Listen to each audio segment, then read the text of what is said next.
আমার নাম তানিয়া, আমার স্বামীর নাম রবিউল। আর যে আমার অনেক ডিস্টার্ব করতেছে এর নাম হচ্ছে হারুন হালদার, চাচা সম্পর্ক হয় আমার। 2-3 দিন আগে আমার ঘরে ঢুকছিলে, ঘরে ঢুকে আমার ধরছিলে, ধরার পর পর আমি সবাই ডাকসিক করে দিছি। সবাই আইসে, আইয়া কইতাছে আমার ঘরে নাকি লোক ঢুকছে আর সেই জন্য আসছিলে।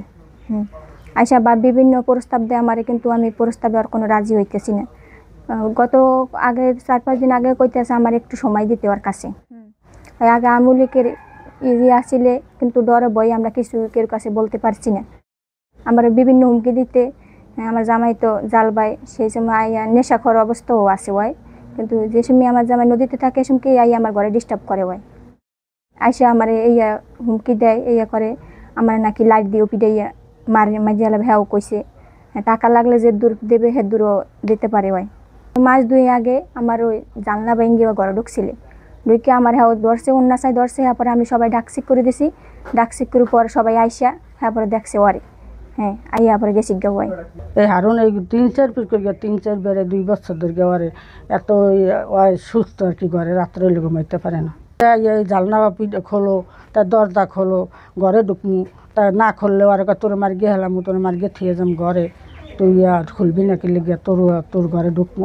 আমার ঘরে আপনি এত রাত্রে আসছেন কি রে, আজকে আমার এত ঈদান কি লেগে আপনি এই এবার ঈদে এবার ওর লাগে এরকম কি খারাপ চরণ তো করবে আর কি করতে আসে ওরে লইয়া।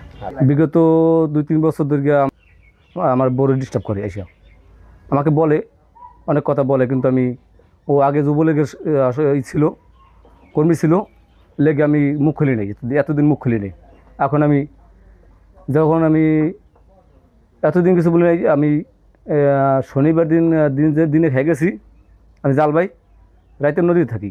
তাই আমি রাইতে অনুমান 2টার দিকে আমার ফোন দিছে যে এই ঘটনা, আমাকে ঘরে যা, মা আমার বোর ইজ্জত নষ্ট করতে চেষ্টা করছে, ঠিক আছে, এইটা আমাকে বলছে। বলার পর আমি সকালে আসছি, আসার পর আমি এটা জানার পর আমি থানায় গেছি, থানায় মামলা করছি। মামলা আমার গ্যারেজযোগ্য করতেছে না, মানে মামলা আমি করার পরে পুলিশ আসছে, পুলিশ আসার পর তদন্ত করছে, তদন্ত করার পরে সে গেছে যাওয়ার পরে আমাকে 1 দিন পর আমাকে ফোন দিছে দারোগা, ফোন দিয়ে বলছে যে তোমাকে কেউ হুমকি দেয়। আমি বলছি জি স্যার, আমাকে হুমকি দেয়। কয় তা তোমাকে হুমকি দিলে তুমি আমার কাছে দেখা করাইছো। আমি গেছি, যাওয়ার পর সে আমাকে বলতেছে যে তুমি কেস আদালতে দাও, কোর্টে কেস করো। এরপর আমি থানায় মামলা দিছি, থানায় অভিযোগ জানাইছি। এটা আমি বিচার চাই করে আইনের আওতার কাছে গেছি, হ্যাঁ বিচার চাই আমি। খারাপ কাজে কী কম স্যার, আমি হ্যাঁ তো জানি না কোনো খারাপ বিষয় আমার প্রস্তাব দেওয়ারে কয় আমার একটু সময় দিতে চাই আমার কয়। হ্যাঁ, আমি 5 দিয়ে 8টা যাইলে কইতেছে কি পামু না নাকি বাসো বিষয় দেবা না, এই জিনিসটা এই কইতে চাই আর আমার কাছে। এই প্রায় 2-3 বছর ধরে ওই যেতে আছে এটার। আগে তো আসিলেন নেতা আসিলে ওই, সেই জন্য আমি ডরে বই আর বলতাম না কেউ, আমার জামাইও কেউ বলতে না। হ্যাঁ, অঙ্ক আমি দিয়ে আর পারতাছি না। তারপরে আমি আবার আইনের আওতায় গেছি, আইনের আওতায় যাইয়া কেস মামলা দিছি ওর নামে। আর তারপর আমি এলাকার দিছি, যে গেছি, কয় তোর মানি যা, তুই চাপা দিয়ে রাখ, এটি জানাইস না। ও সময় ক্ষমতা ছিল, ঠিক আছে, চাপা দিয়ে রাখ, এটি জানাইস না, জানাইলে সমস্যা হইবে, ঠিক আছে, তোরই সমস্যা হইবে। এই বলার পর আমি কিছু কই নাই, বলি নাই, মুখ খুলি নাই। আমি আমার এক ভাই সম্পর্কে আছে, তার আমি বলছি এই জিনিসটা ভাঙ্গিয়া। বলার পর সে বলছে যে দেখ তোর ইজ্জত তোর এটা কে রাখতে হইবে, ঠিক আছে।